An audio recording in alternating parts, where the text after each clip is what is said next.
You're listening to the Co-Creator Network. When you change the way you look at things, the things you look at change.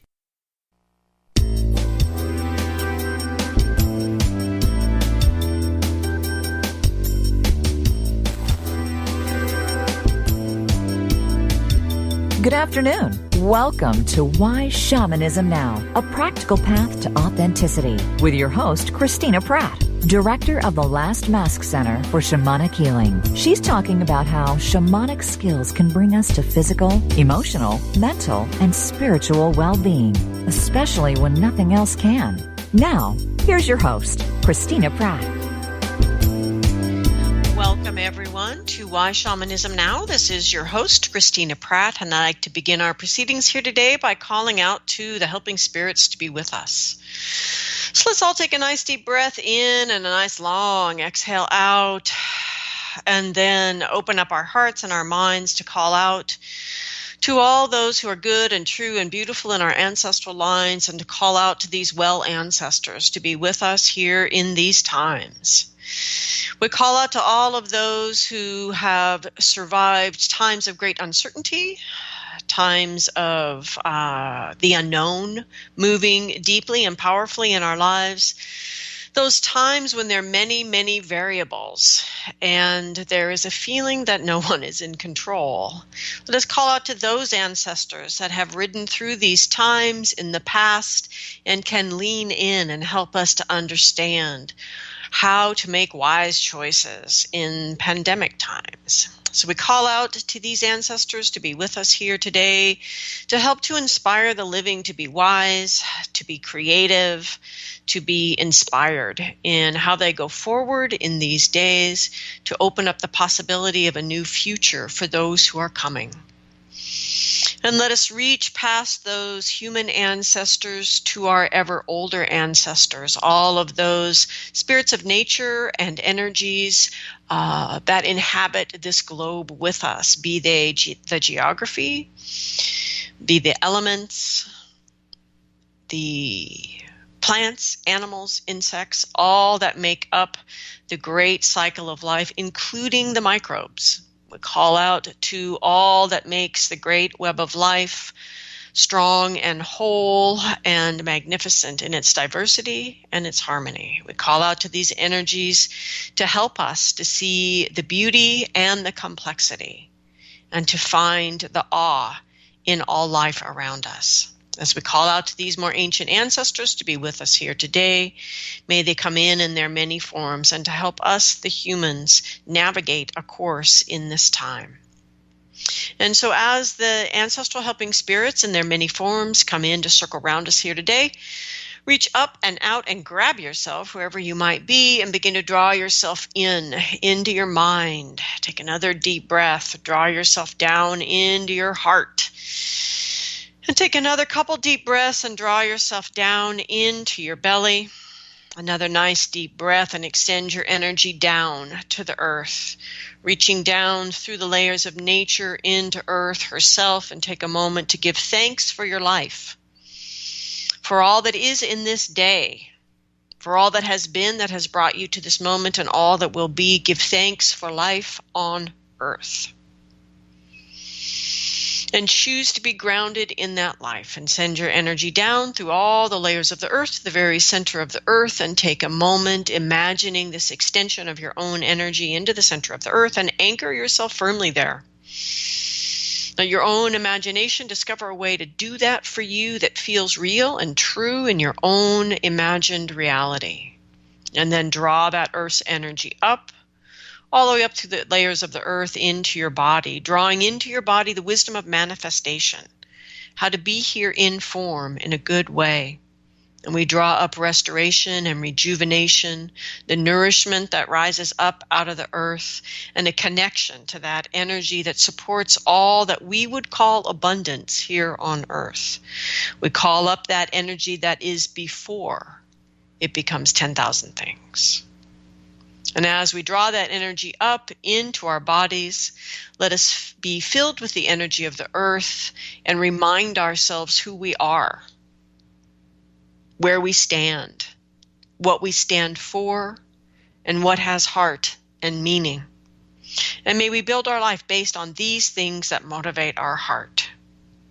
And as we stand clear within ourselves, let us take a nice deep breath into the self-reflection of this time. And we ask the energy of the earth and all of its great teachings about connection and interconnection to help us to connect more intimately with all aspects of ourselves, to connect even better with those around us, to connect with the spirits of nature, and to connect with the invisible world, and to do so in a way that is real and meaningful and allows dialogue and understanding and education. And as we connect in this way, breathing in and out into all of our interconnections and the many layers of life here on earth, let us ask that we can come into right relationship with ourselves in this day and see that right relationship as part of the great fabric of oneness. And we draw that oneness up from our belly to our heart and our heart to our mind, not only on the days that we have that magic feeling of oneness, but as an action of faith, particularly on those days that we do not. We draw that energy up and let it go with us up and out the top of our head, out through the sky above, whatever weather it holds, out through the atmosphere, that thin blue line, and all the way up into the cosmos, reaching all the way to the highest power of the universe. And by whatever name you know this energy, by however you conceive of it, to draw that energy down, drawing it down through all the layers of the sky, into your head, into your day, into these proceedings. And in this way, choose to call in the energy of blessings and to see them around you, to call in the energy of protection, and to allow your own innate energy wisdom to create that protection for yourself and for others who are less fortunate. We draw this energy in for inspiration and illumination, for guidance. We call this energy in and draw it all the way down through our body, from our head to our heart to our belly and all the way down to the center of the earth. And in this way, we choose to connect our own energy to the energies above and the energies below. We allow ourselves to be a connection between these two great wisdoms. And as these wisdoms come together in our own heart in that big love, let it awaken the energy of our own heart. Let the spirit of your heart come alive with that which is uniquely you. And draw up the fiery passions of your belly, that deep, deep, deep knowing of why you are here, and draw down the crystal clarity of the mind that is able to look around you, to see what is real, and to make choices. We call these energies together so that we can connect to the power of choice and manifestation. And may you find that thing in your heart that you most want to manifest in the world, and bring your gifts into the service of that which you must manifest as an expression of your heart and your uniqueness and your purpose here in the world. And for all the spirit help that you have to do that, I give thanks. Take a moment and give thanks. We ask that what needs to be heard, be heard. What needs to be said here today, and that these proceedings go forward in a way that is good for all living things. So I'd like to give a special thank you here to farm workers, to truckers, to all the people that are keeping things moving in this time, to people that are stocking the shelves and working the registers. I'd like to give gratitude to everyone in the healthcare services, those people that are keeping the electricity on, those people that are keeping the communication lines open, those people that are bringing supplies to the hospitals, for those who are offering, the scientists who are stepping forward to offer us real information so that we can make informed decisions, and to all of those parents who are working from home and parenting at the same time. Bless you. And thanks to all of you who are staying home and doing your own things the best that you can, and learning how to be you without the many distractions that fill most of our lives. Finding your own sense of humor and creating ways to support others around you who may be less fortunate. And so today's show is Fear and Grounding in a Pandemic Time. And we are live here today. And if you have any questions about today's topic, I'm thinking, oh God, everybody's home. Everyone's going to call in.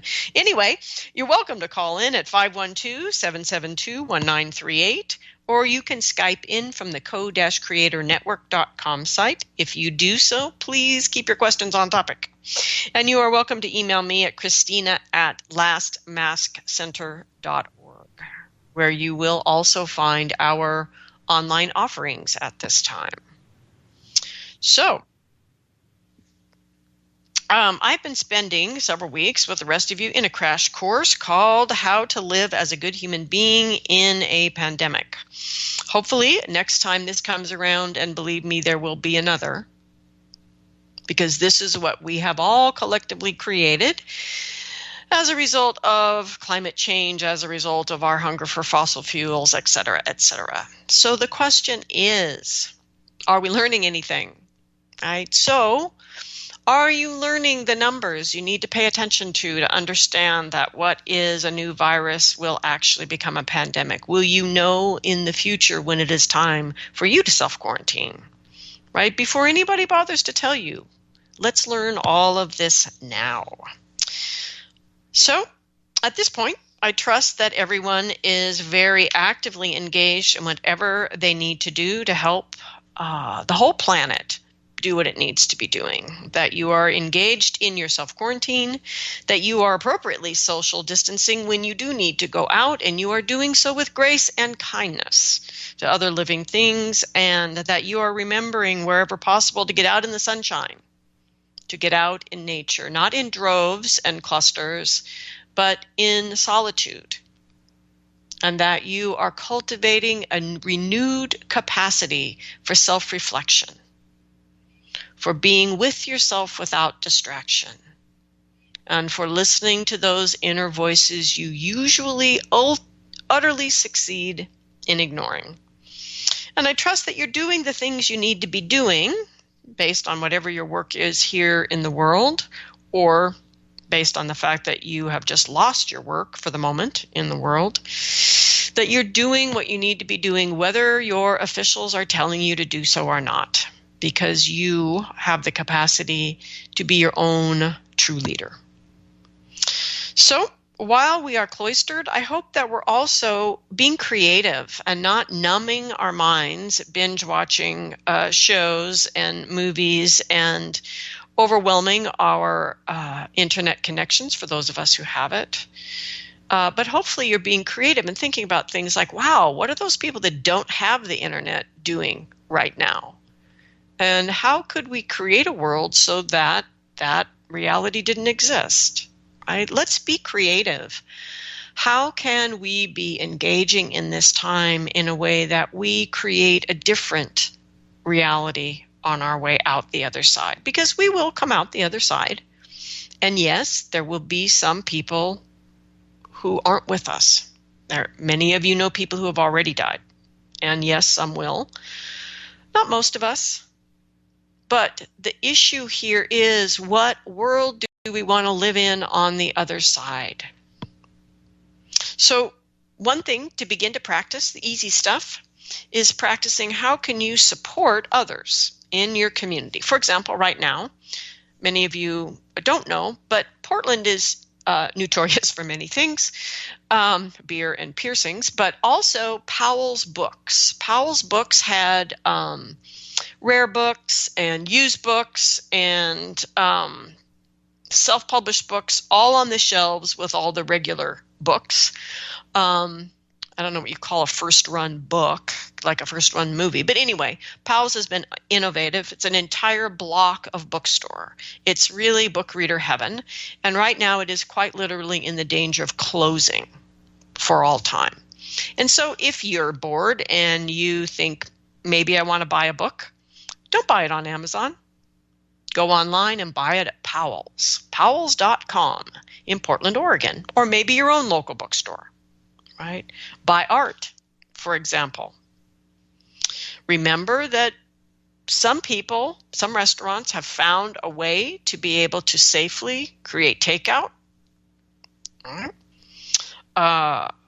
hire your consultants that you work with online. Get that problem on your computer fixed right now, for example, that you might have been putting off. You can purchase gift certificates, consider making a larger tip just for the fun of it. And of course, keep your cash in your mattress for now, because Lord knows it's not doing you any good in the stock market, and pay with your credit cards because it's more sanitary.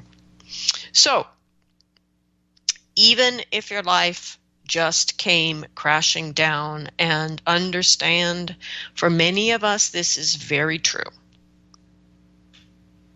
It is still an opportunity for us to consider, while so much is in flux, what world do we want to create on the other side? How can we use our time at home to become part of how we travel the course of this pandemic into a new version of daily reality?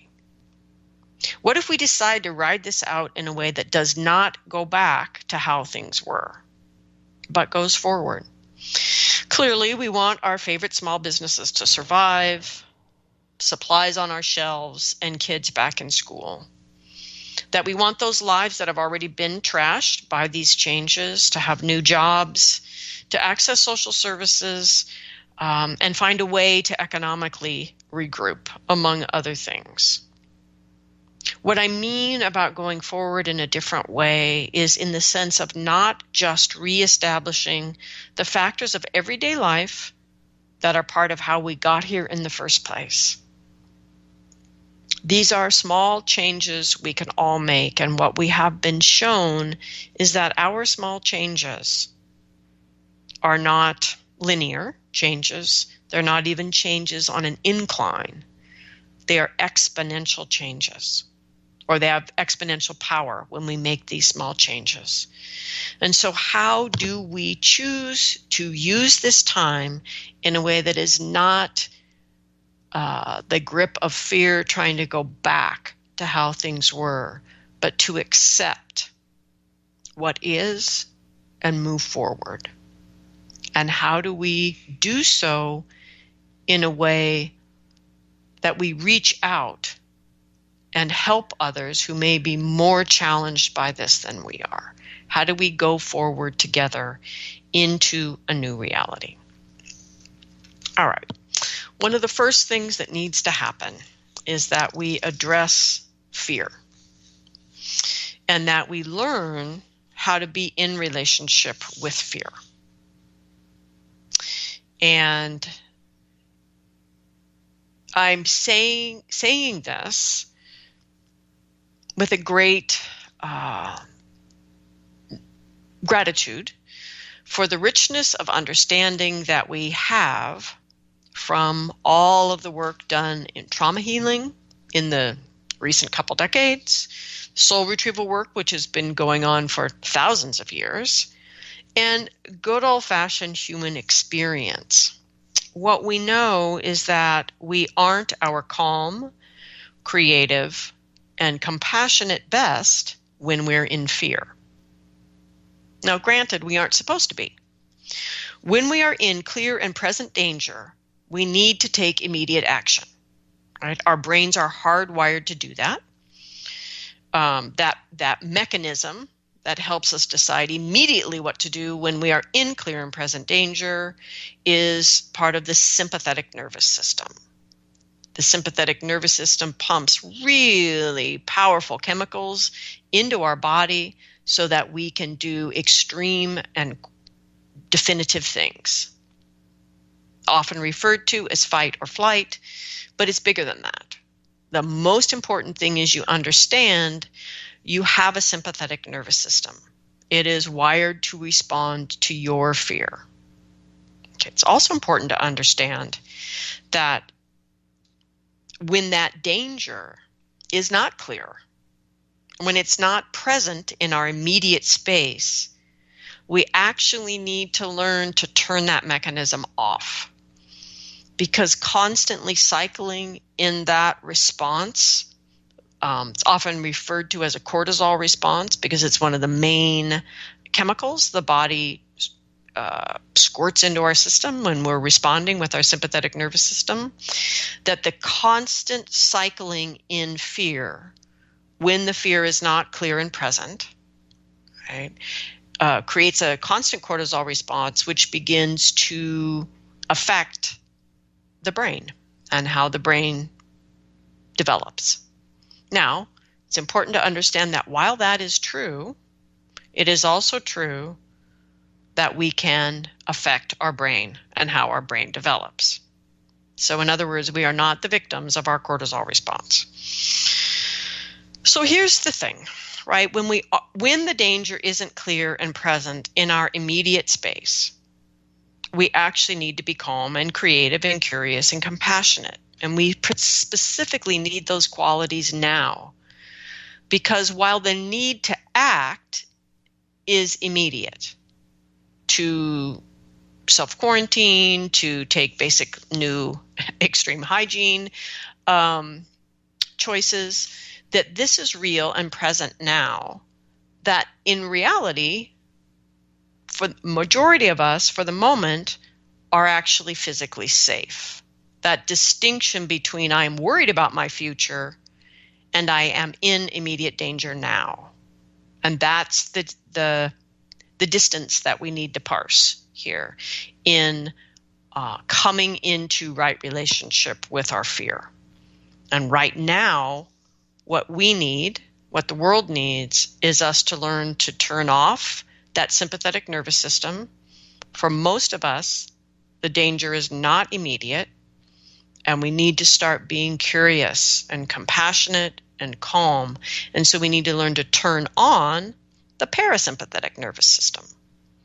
And one of the things that is most important about making the shift for you all right now is the sympathetic nervous system, the one that is triggered by a fear response, shuts down your gut. Because when you're responding to clear and present danger, you don't need to be digesting food. You need to be doing something else. The rest of your body that is reacting or responding to that moment needs your blood, right? The parasympathetic nervous system allows you to digest, allows you to breathe, allows you to do all of those things that support your immune system. So this is the really important thing for us right now, for all of you who want to argue for why you get to stay in fear, is in doing that, you are trashing your immune system. And what we all need right now, yes, is love, sweet love, but also a really healthy immune system right now. So I'm begging you to please learn to step out of your fear, to learn practices that will allow you to turn on your parasympathetic nervous system, allow it to do what it does, which is turn on your gut to help you digest well, to help you to breathe, to help you to move out of that cortisol response and settle in to being playful, spontaneous, creative, grounded, happy, the ability to see the humor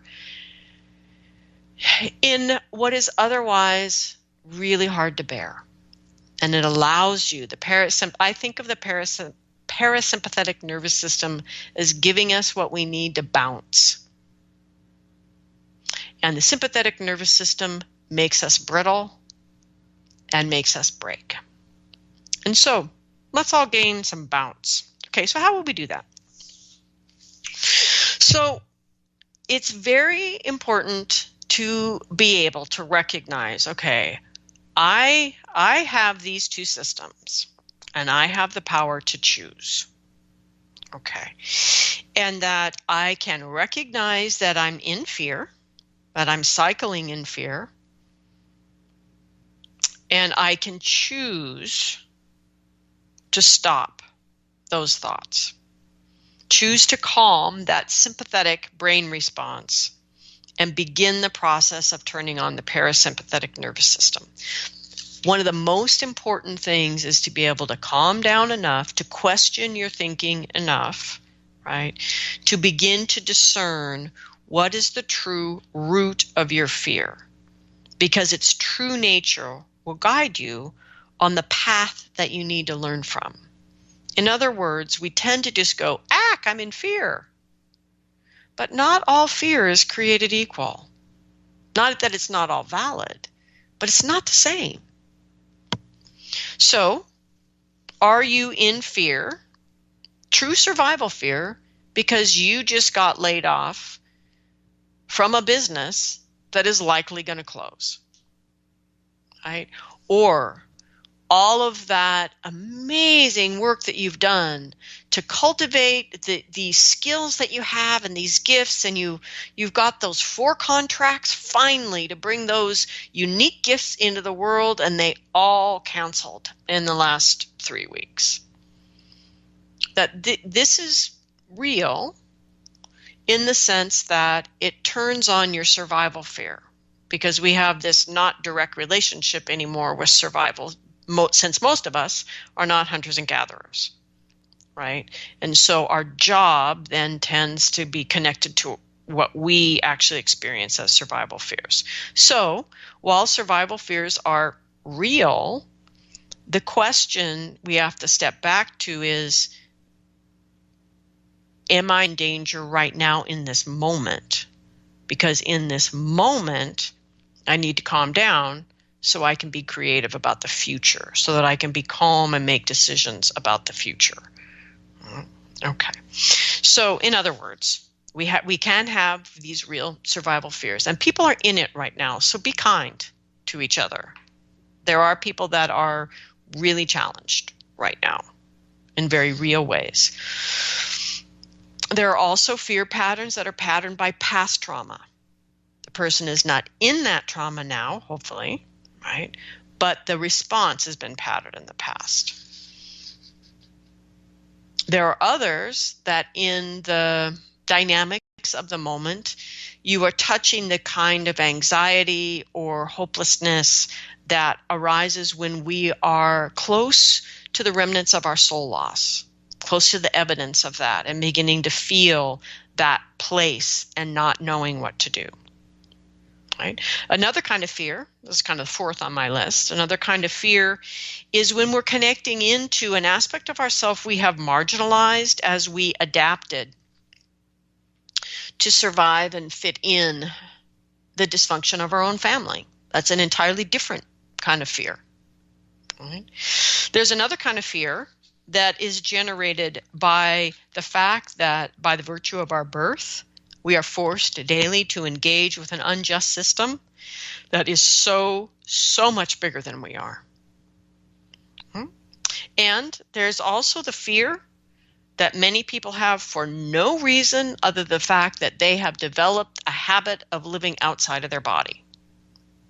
Not for any reason, just because they do. Because they have not yet learned to choose to be present and to ground. These are all valid fears you might be feeling right now. They're all real. They all feel real. They are not all the same.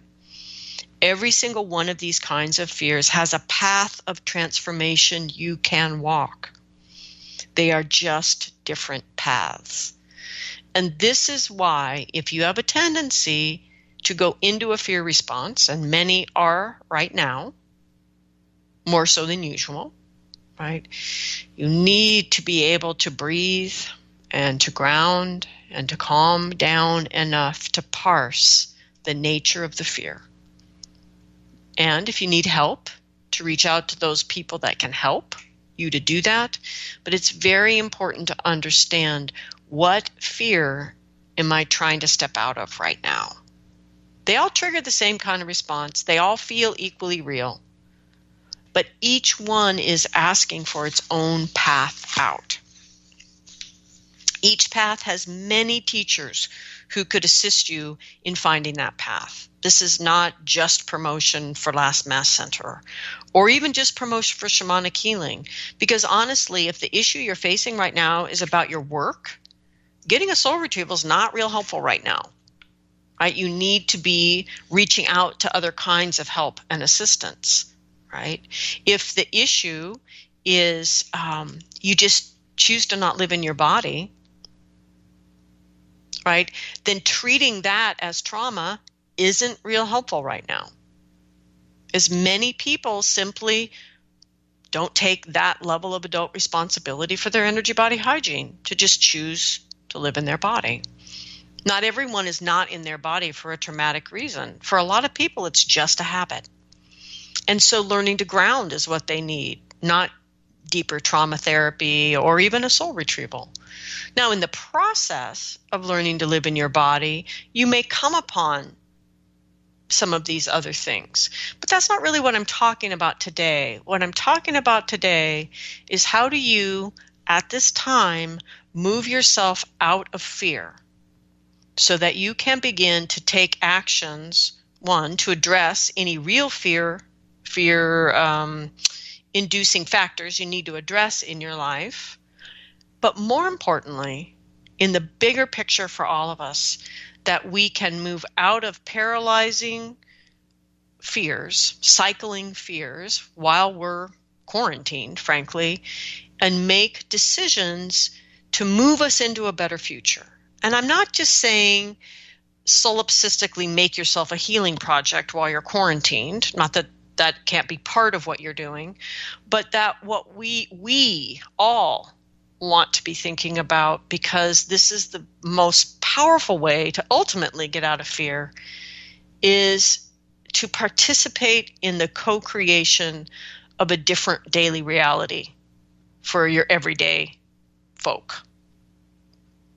Because one of the most surefire remedies around fear, especially fear being generated by the anxiety that comes from feeling powerless, is to choose to use your power, is to stand up and choose, make a choice, and to support that choice with your practices so that you're able to stand on that choice and then make the next one. And that is how we walk a path to a different future. It is not some dramatic leader riding in on a white horse or flying in on a spaceship or whatever it is you might think is going to happen, that someone else is going to lead you out of this. This is a moment for you to be fed up with your own cycling and choose to lead yourself out of your own fear so that you can join with everybody else who's also leading themselves out of their own fear into what is really going on here and what is the potential that exists because of this chaos that did not exist before. What are the dangers that are present, and how do we go forward in a way that either turns that danger into a gift or avoids falling into that same hole again? How do we go forward together into something new? I am not saying I have any of those answers. All I'm saying is that to participate in that project, we need to not be using sympathetic brain fear thoughts, because that is a guaranteed recipe for creating exactly the same thing over again. Okay. So how do we move out of our fear in a real and meaningful way? The main thing we need to do, and for many of us, we need to do this just to be able to parse out what kind of fear are we in. Are we in this existential fear because we are not in control of the future that's happening? The work life we've created for ourselves has collapsed one more time, and we don't know what's going to happen. That's an existential fear. Are we overwhelmed by our emotions and afraid because we feel out of control? Different kind of fear, right? Or are we simply feeling an old familiar friend, that old familiar trauma, fear pattern being triggered by what's going on around us? Each a different kind of fear, but to parse that for ourselves. Most of us, myself included, need to recognize first that I'm in fear, not reality, I'm in fear, and to choose to step out of it. And that begins by taking the steps to become grounded in the moment. Now,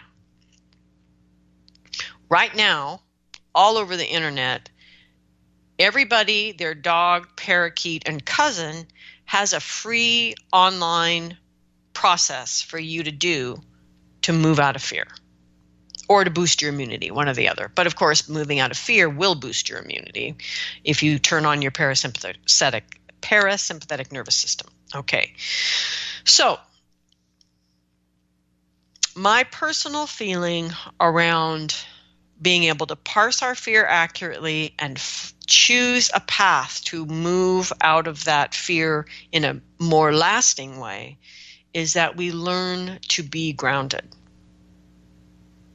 And grounding is not visualizing your happy place out there in your mind and imagining there's a tree in your happy place and imagining yourself at the tree being grounded by the tree. That's not grounding, right? That's continuing to cycle in your head. When you come back from that little visualization, your fears will already still be all in place. Okay. So it isn't even about going outside into your yard and hugging a tree, right? I know I've discussed this many times before on other podcasts, especially in particular the Energy Body Hygiene series. I'm not going into that again today. So what I'm inviting you to do is just to breathe. Just to feel your breath moving in and out. No special breathing, no super magic breathing, just breathe. And feel your breath going in and out. And just take a moment in your mind as you're breathing and ask yourself, are you really going to die in this moment? Like in any real way. If not, then you can close your eyes and just breathe. And then ask yourself, what is going on in your mind? Is that picture of the COVID-19 virus just pulsing in your brain with its little scary red pokers poking out? Choose to visualize a beautiful, luminescent, white blood cell instead. Choose what's in your mind. You're not a victim. Choose what you allow your mind to be with. And then drop out of your mind. Let yourself move down out of your mind into your body. You can imagine being in your body in any way that works for you. Mine is really simple. I just think of a little ball of consciousness in my head, and then I let it become heavy. Now, granted, I scuba dive, so I know actually how hard it is to sink, right? We float. Many of us are afraid of water, and we don't realize this. It's actually hard to go down. So just let my mind, it's like breathing out all the air in my lungs and letting the consciousness sink. Moving down as if I was moving down through all of these beautiful layers of water, this beautiful undersea world of my inner space, and just letting my consciousness become heavy, to become slow,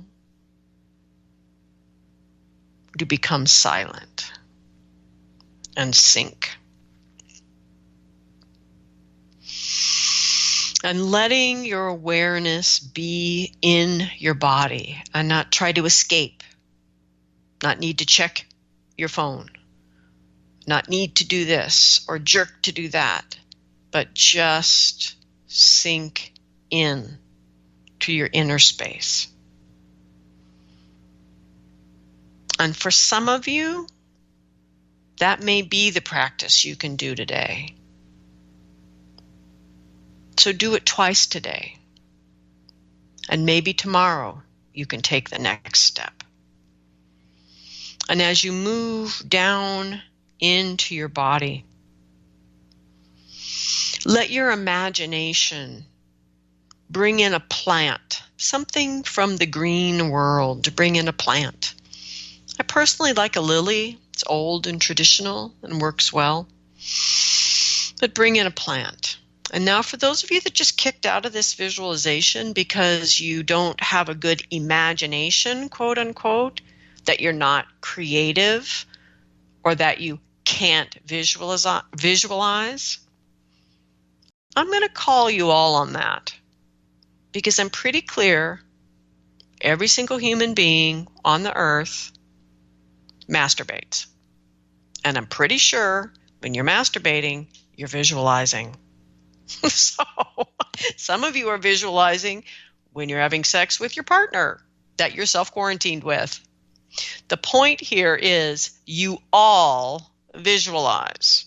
You also compartmentalize. So in your own inner awareness, visualize yourself walking into the room where you keep sex and masturbation and all things that turn you on. Grab your imagination that's alive and well in your sexy room and ask your imagination to please come join you. You have a few other things you need to do, and you'll be back to join them later on today. So march your little imagination out of the sexy room into your nice, calm place of your inner being. Right? Let the sexy room door close for now. And ask your imagination to help you imagine an extremely sexy plant. But my point is, question the you that says completely unreasonable things, like you can't visualize or you have no imagination. You're a human being, for goodness sakes. Okay, so we've got a nice sexy plant going on, right? Beautiful colors, all the lush textures of the petals or the leaves. And invite and allow that plant, whatever it is that you have chosen, to teach you through its own innate wisdom how to send your energy down into the earth. There is no right way to ground, as long as it's real for you. And it's not you reaching out there to the plant to use its grounding for the moment as like a loner, right? It's about you drawing that plant in and letting its wisdom teach you how to move your energy down to the very center of the earth and to connect there.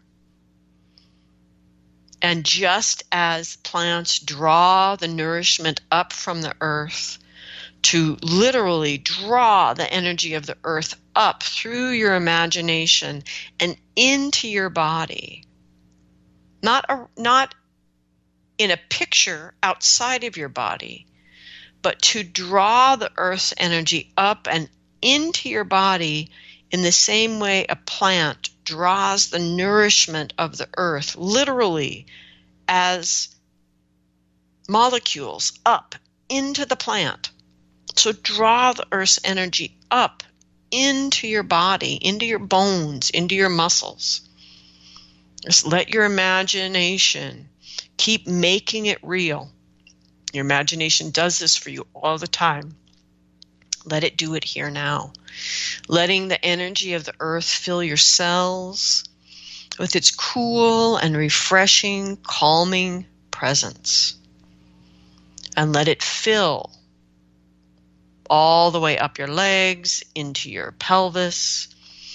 And let this energy of the earth be like this blossoming plant. For me, I like a lily because it just opens and then it rests there on the surface of the water, so still, so serene, balanced between the realms. And then you draw that earth energy up. For me, and let the next lily blossom and rest in my belly. I draw it up again, letting it blossom and open and relax in your solar plexus and in each space of your body. It doesn't matter if you know what different chakras are about. It doesn't matter. It's just about letting the space of your body be filled with your imagination by energy that knows how to be grounded, and allowing your own energy body to learn from the plant. Let it blossom up into your heart, drawing the energy up into your heart even as the roots of your being are extending down. At this point in time, most of you have absolutely forgotten whatever you were afraid of. And let this energy blossom up into your throat, opening up your throat for breathing, for speaking. You might feel like you need to stretch your mouth open, stretch your tongue out like a big lion roaring, moving your head around, letting your neck release, rolling your shoulders, allowing all the tension held in the shoulders and neck, especially those of you that are online all the time now, letting it relax, letting it be filled by the power of blossoming, the blossoming of that flower, that plant within you. And now allow this earth's energy to really rise up into your mind. And here is the place, if you really cycle with a lot of scary stuff going on in your brain right now, let the waters, let your imagination shift from your plant to the water. This silver energy that we've drawn up like a spring rising up out of the earth, up into our mind, and let it wash things away. Just let it be easy. Let all of these crazy ideas cycling in your head be washed away. Let it be a great flood of silver restoration and replenishment and refreshment, just like a beautiful clear water on a hot, hot day. Let your mind be cleansed and cleared, and see if you can let your mind go to stillness. Not try to control your thoughts. Just keep bringing up this flow of the energy of the earth to wash out your brain, and just tell it's really just nothing, even if it's just nothing, just that stillness for a moment. And enjoy that moment. Now, your grounding could go on into many visualizations and many practices. All of those practices will be more beneficial for you if they are all based in your own choice and practice to be grounded. And that's what's important, is that grounding is a practice. And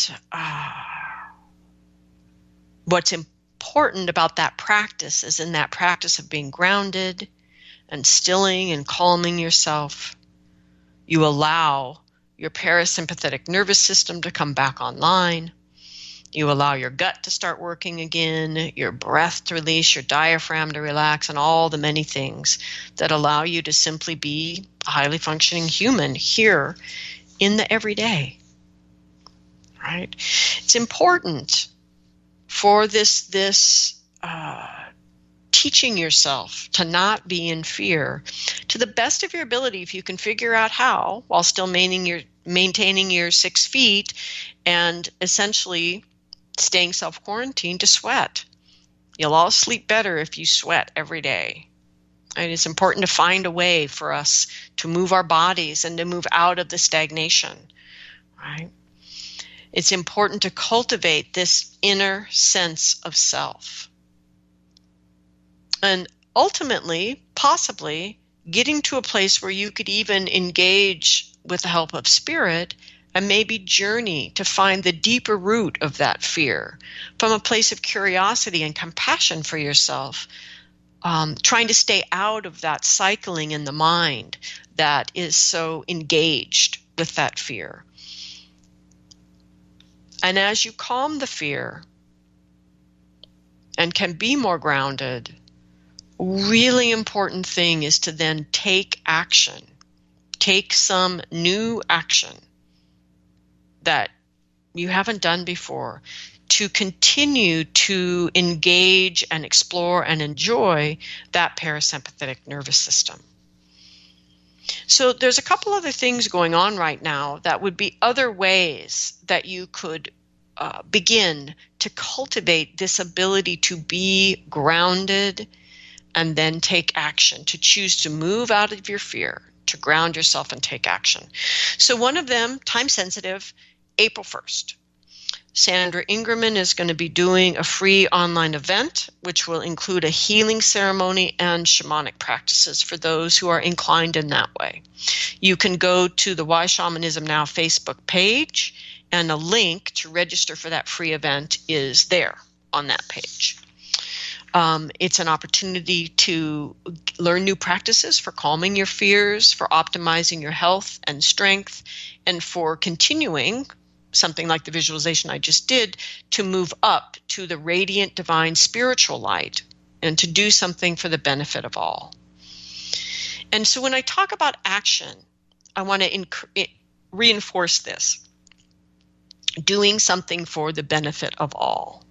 This is not in a way that you ignore your own circumstances and don't take care of yourself, but honoring your limits and boundaries, having healthy boundaries, taking action that is not only beneficial for you, but is beneficial for others, generous towards others, kind to others, helps to turn on your parasympathetic nervous system.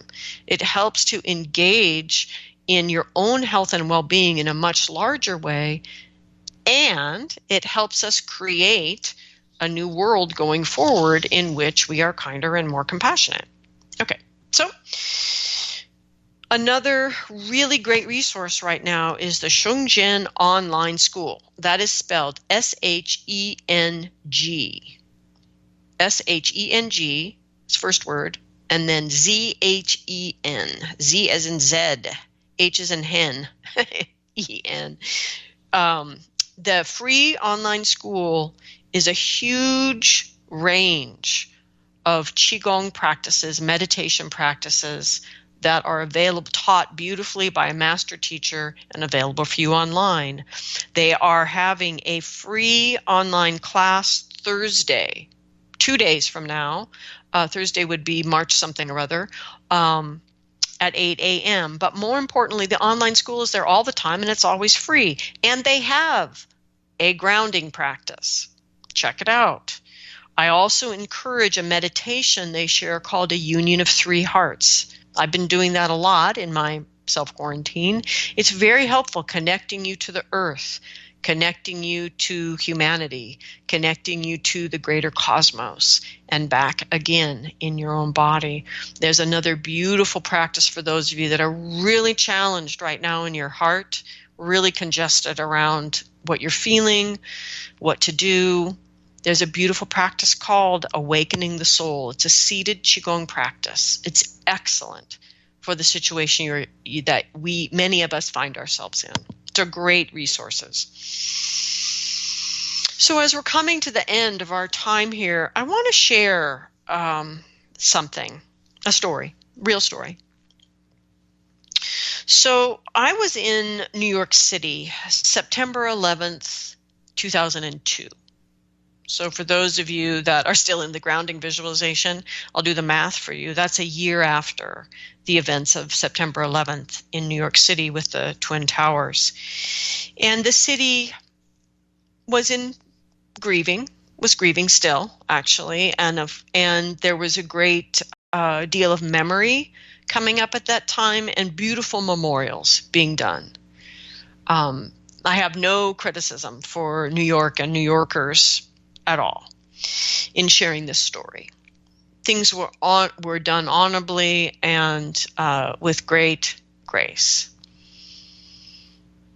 And in the days that followed, there was this, whatever the equivalent is of a pallor that would come over your face, this whatever the equivalent is of a pallor came over New York City. And as we felt into that, we realized something very simple, which is at the time that the towers came down, New York City was thrown into this time of incredible kindness and compassion, of enormous hours spent in volunteering and really coming together to help create what needed to happen at that time. And many people felt that at the time the events happened, that they were changed by that permanently, and they would be forever different after this horrific event. And yet a year later, the pallor that came over the city was caused by many people realizing it hadn't actually changed them much at all. That isn't to say many people weren't completely changed by that event. Many people lost loved ones. That's not the point of the story. The point of the story is about everybody else who believed they would be changed by something so horrific and yet found a year later that they really hadn't been. And that brings that question up in the heart and the mind is, what is it going to take for me to change? And so I'm asking us all that now. What is it going to take for us to change? What is it going to take for us to make the small personal choices that add up to a big collective choice that manifests us, humanity, living in the world in a qualitatively different way? What if this pandemic we are consciously and interconnectively experiencing right now could be that thing? That thing that it is enough to inspire us not just to respond in the moment, to feel the kindness, the compassion, the creativity, that which can come out of us, but to choose to make changes now. And by that, I really literally mean to learn new ways of being now so that we emerge from the other side of this curve, however flat or not flat it ends up being, in a new world, in a world that doesn't contain whatever it is about the old world that you really feel is not acceptable, is dehumanizing, and is setting us up for the next pandemic. Because how we address this now will define that future. So the ancestors reminded me as I was sitting preparing today for the day and for this show, they reminded me that all the important decisions in my life have not been made from a place of calm and careful, well-thought decision making. That not the decision to start Why Shamanism Now. Absolutely not. Not calm, careful decision making, not thinking things through at all. Not leaping into 3 years ago into learning how to do online classes in a way that I would feel were competent. Right? None of this decision making was calm or careful, right? And even if we go back to decisions that bring us the cycle teachings and anything else, again, not calm, not careful, not proud of it, not at all, right? But what those decisions were not is they were not made in fear. And what the ancestors said is that fear keeps you from seeing the shape of your initiation. And it keeps you from being able to move into that space. And so let us all engage in this time as an initiatory space and move into it and be changed by it. So that we do not need to be reminded again that we are all deeply and intimately connected. That all of our actions affect everything all the time. Even when we don't feel connected, even when we don't feel powerful, we are. Let us not forget that ever again. So I give thanks to the helping spirits around us, the well ancestors, and those who are non-human. I give gratitude to the earth below and the sky above and the heart that unites us all. I'm just letting you all know that we are adjusting our time for things because we're a little bit late based on everything that's going on, but all of our online programs will continue this year.